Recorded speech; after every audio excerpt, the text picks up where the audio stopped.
Starting an MSP is hard. Finding a niche and growing it into a thriving business, even harder. But that's exactly what Jason Thomas did when he founded JTAG Solutions. With a background in IT administration and a unique focus on laboratories and veterinary clinics, Jason didn't just build another MSP. He built a specialized IT business that's been running for over 17 years. Today, we're diving into his journey, how he got started, the challenges he faced, and how MSPs can find their own unique space in the industry. Plus, Jason's been an active leader in the MSP space, serving on the board of the National Society of IT Service Providers. But we'll also talk to him about what's changing in the industry and how MSPs can stay ahead. Let's get started. Hey, Jason, welcome to the show. Thank you. Thank you for having me. Absolutely. So you've been in the IT space for a long time. So let's kick things off with something fun. Okay. If 2007, Jason, just starting JTAG Solutions, could see where you are today, what would surprise him the most? That I've turned it into an actual company with employees and not Mm, just myself. That's a huge thing. That is a Yeah. huge thing. Take me back to what led you to start your own IT business. I had been working actually at a laboratory for about 15 years, and there were some management changes. I had been the IT administrator there for years, and I had always enjoyed that part of it. And I got the opportunity to jump ship and start my own company. I had two other IT service providers that each guaranteed me some hours. And when I left there and started my own company, I had a few customers of my own, but essentially I just owned a job and that I worked for two other IT companies for a couple of years doing some contract work. So I didn't really have a business. I owned a job. A lot of MSPs struggle to pick a niche, but you focused on manufacturing and law firms. Was that intentional or did it happen naturally? It happened naturally. For a couple of years, I had worked at a law firm doing their IT work, and it was a good fit. This is while I was building up my company, and I had worked there part-time as well. And then they had all split up and went to other firms. And then they started calling me saying, "Hey, I'm at a new firm and we need a reliable IT company." And they thought of me because I provided them really good service back in the day. And then for manufacturing, it was part of when I had bought a customer list from a friend of mine who was retiring for health reasons. He had a couple of firms like that. And then I fell into staffing help desk at a really large firm of 400 people. So we also do that. Oh, interesting. I see all the time. So many MSPs start as a one person shop when we work with MSPs in the growth program, and then they hit a point where they have to scale and hire and change how they operate. Did you have that moment where you realized, okay, I can't do this all on my own anymore? I've had a couple of them Okay. to where I've been pretty involved with the SBS group and other IT groups in Chicagoland for years and had built up other single owner MSPs that I knew in the area. And so we would share work or cover for vacations, et cetera. We knew we weren't going to poach each other's customers. We knew each other's skill level, that we trusted that we're not going to screw up a customer. And I would ask them for help occasionally back and forth. And then when this large company fell in my lap, I had to get a couple of people to help me. And that kicked off all right, now I need to hire one person full time and then another person full time. So that was a big jump from just sharing a workload and being that single owner. And then once I was up to 4 people and I was just still doing everything in the business and being level 3 support, I hired a person I had known for a long time as my operations manager. And she came on board and it was a game changer for how well the company is doing. That's And fantastic. after about 6 months, it went from putting out fires and working on the tech deficit that just comes about with, oh, there's always a project for this customer, to looking ahead. Mm. It was just an incredible mind shift and just shift in the company a year ago that, hey, we're looking ahead to things. We are planning projects ahead to improve our customers' IT stance. Wow. And we're keep going from there. Yeah, and that sets you up so proactively as a partner to your customers. And that's so important, that differentiation of not just putting out fires, but let's look forward. Let's see how we can all grow together. Yep. Mm. Yep. That was a definite learning experience for me, going from just me being the bottleneck to me still being the bottleneck sometimes, but I've got another person that's actually handling the day-to-day interactions. That's fantastic. Of course, building any business comes with some serious growing pains. So, what was one of the hardest challenges you faced while growing JTAG? First of all, going from that single owning a job to, all right, I actually need to coordinate people now. And I had done that in the previous at my time at the laboratory. I was there for Mm. 15 years.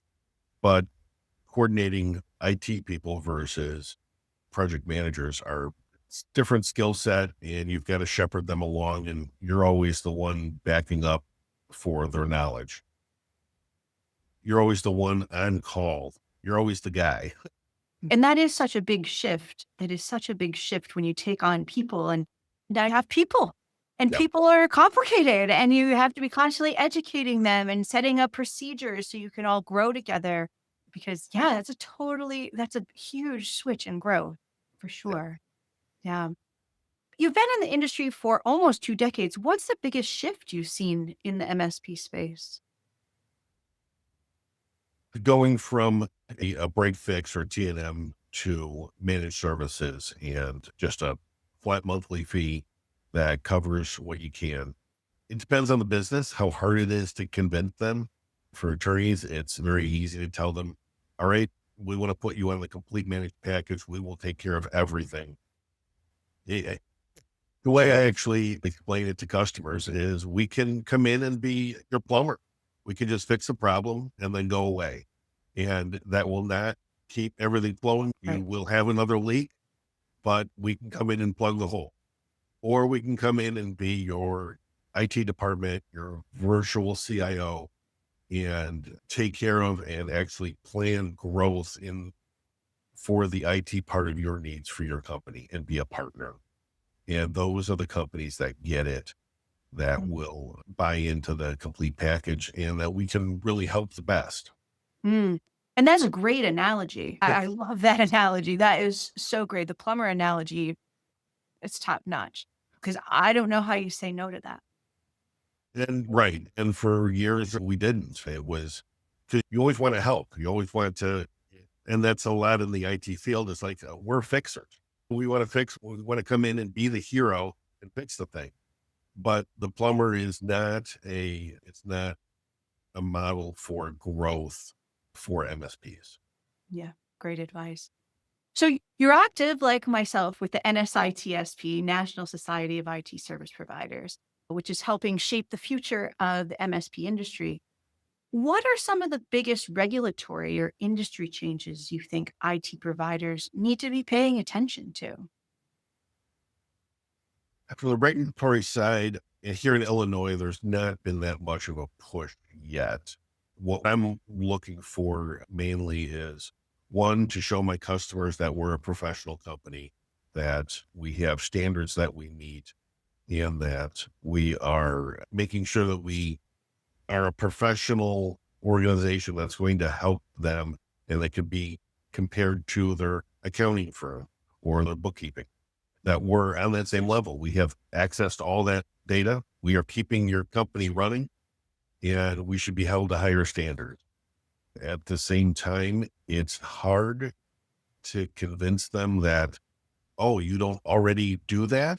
They assume that if you're in IT, you're already following these procedures, and a lot of companies are not. And so we have to educate them, saying, no, we follow this code of ethics. This is our vision and mission for our company and for the industry. And we hold ourselves to a higher standard, quote unquote, trunk slammer. That's the plumber IT person. And having a code of ethics is such an important part of being a professional company. And as an organization, the NSITSP works so hard to put this out as a model for MSPs. Yeah. That's one of the reasons that we're a member, and one of the reasons that I'm heavily involved in the organization. I believe that that'll do nothing but help set the bar for exceptional MSPs. Yeah. I think it'll make a huge difference in the growth of the industry for sure. So if listeners are not members already, go to www.nsitsp.org and join. It's really important that all of us work on this together because it is shaping the industry and the future of that industry. A rising tide raises all ships. So something to always keep in mind. If we work together, we can have voice and we have a seat at the table. So get involved with that. So, Jason, this next section is a lightning round of fun questions. So, what's the weirdest client IT issue you've ever had to solve? We've got a customer that is a cremation society Okay. in Chicagoland here. And I have to tell all my techs when they come on board, like, when you're there cleaning out those computers, that Mhm. gray dust in there, that's people. Oh. And make sure you don't breathe it in. Mm. It's not anything unsafe, but it's something you got to realize that when you go into those crematoriums at the after hours, sometimes to do work, and you hear strange noises, it's realistically, it's the equipment cooling down, Right. but it can be a little bit freaky if you're not used to it. Yeah, it is freaky. Yeah, what is that dust in the keyboard? That's right. Space. Yeah, yeah, that is a good warning. That is a good warning. And there's a weird story. So if you could give one piece of advice to a brand new MSP owner, what would it be? Take time for yourself away. If you live in the industry or live in tech 24/7, you're not going to be able to see the trends that are coming along. You're not going to stay healthy and get that time away. I can tell you for myself, I love getting away to nature and hiking and whatnot. Um, my my biggest decisions have always come when I am away from work, and you let your brain just chew on the problem behind the scenes. And every time it's come out for the best in what I can think of when I'm away from the business versus when I'm just dialed in and paying attention to everything that's going on. Yeah, that's great advice. I always think about it as we get so head down in when we start working on anything, a business, a problem, and we're just so head down. We have to put our head up to see what's around us. And mental health is so important, even if it's just 5-minute walk out in nature. Yep. It's a reset. It's such a reset, and it's so important. And I think mental health in this industry is something that it needs to be talked about more because any business owner that's dedicating everything to a business forgets and thinks they're fine until they're twitching a little bit. Um, from experience. Yes. Yeah, absolutely. I will tell you that when I get away sometimes and no cell service and just out in the middle of nowhere, takes about 3 days for the phantom vibrations of the phone on your hip to go away. Your Mhm. body is expecting calls and whatnot, and you'll be like, don't have a phone on me, it's not working. It takes about 3 days for that to go away, and that's when you get to a new level of relaxation. That's a great tip. I've never done that. I've never gotten past the phantom noises on my phone, which I do suffer from that. Yep. I just then go get my phone. I need to learn some lessons from you, Jason. So you've been in the business for a long time. Is there a piece of old school tech that you secretly miss? Really miss. Wow. The actual mechanical keyboards, I've switched over to the new ones, but I kind of miss the clack from way back when. And I miss how easy Novell was. I started off as a Novell engineer, Mm. and that system was just easy and it just worked. Yeah. Yeah. I've heard good things for sure. And when things just work, there's such beauty to that. Yes. Yep. Yeah. One of our taglines is we just make computers suck less, because Wow. we can make them work like a phone and they just work. Then they're not impeding you making money with your business. Yeah, That's we're very close, Jason. Our tagline is "We make running an MSP suck a little less." So we're right in the same boat because yep, yes, yeah, getting things to just work, not suck. right. Exactly. So every business has a moment where things just click. What's that moment where you stop keeping up and start really growing? What was that moment for you? Was that the hiring of the business manager? That was hiring my operations manager last June, and we were meeting once a week and going through projects and whatnot. And it was a Friday, we were an hour or two into the meeting, and I'm like, hey, everything on this list is future looking, not part of the deficit. And I'm like, yep, that's when I knew that I had hired the right person. I'd known her for 15 years. Our kids were in scouts together. Mm, And at that point, I knew I had hired the right person to help me bring JTAG along to the next level. That's great. So if another MSP owner is listening and struggling to grow their business, what's the one thing they should focus on? Let's see here. Once you get to managing 3 or 4 people, you need to hire out the administrative part. But don't be afraid to take that first leap into getting somebody on board. Even when I had first started with one of my techs, they were just my shadow for 2 months, Mm, making sure that they were going to do okay when talking to my customers, because those were my customers. yeah, And two, it was actually, I could then focus on business part or other things while they did the easier stuff when we were at a customer site. I see. Great advice. Great advice. So you've built a business, you've led in the IT space, heavily involved in the NSITSP, and you really helped shape the industry there. Looking back, what are you most proud of? So my son works for me full time. Oh, great. He was caught, graduated high school during COVID and the whole remote learning thing. And I had finally convinced him, so good with computers, come along, I can use your help. And he has blossomed into an amazing tech and project manager at my biggest customer. So when I get unprompted kudos about him on something, even if they don't know that he's my son, in most cases they do, Mm. but I get unprompted kudos saying that he did this great or whatever. It's a really proud dad moment. Oh, I love that. And similarly, my daughter also was going to school through the COVID time and just started college. And then she ended up coming and working for Gozynta. And I feel that same way, having a business and seeing your child thrive, not because of a relationship, but because they love the business, they love what they're doing, and seeing them have that opportunity is just fantastic. So I totally Absolutely. Absolutely. agree with you there.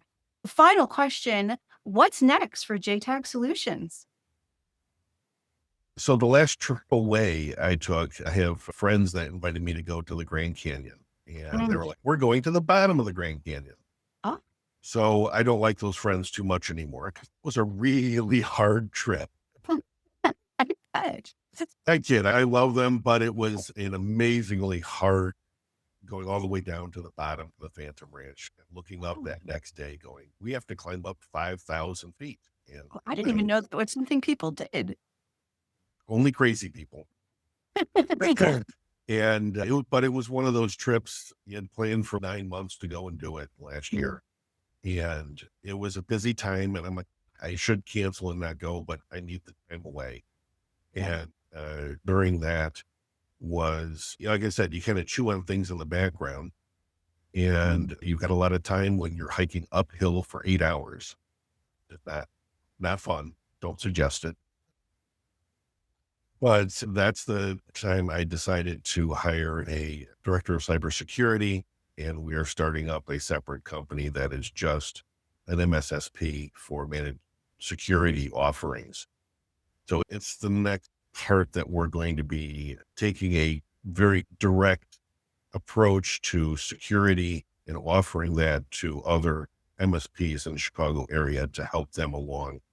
I'd known about it ahead of time, but until you get away, Mm, you can't see the forest for the trees, because you need that separation from the daily grind to actually right. make those decisions. And the way I know that, so we've been slowly getting our processes in place and whatnot. And then 2 customers just fell 1-2 into our lap last week. And I'm like, Wow. all right, that was the right decision. And we're going to just keep going up from there. That's fantastic, and congratulations on that. It seems almost for full circle. Starting out one-man shop helping other MSPs, and now you're much larger and still helping out other MSPs. That's Yes. fantastic. Yep. I love that.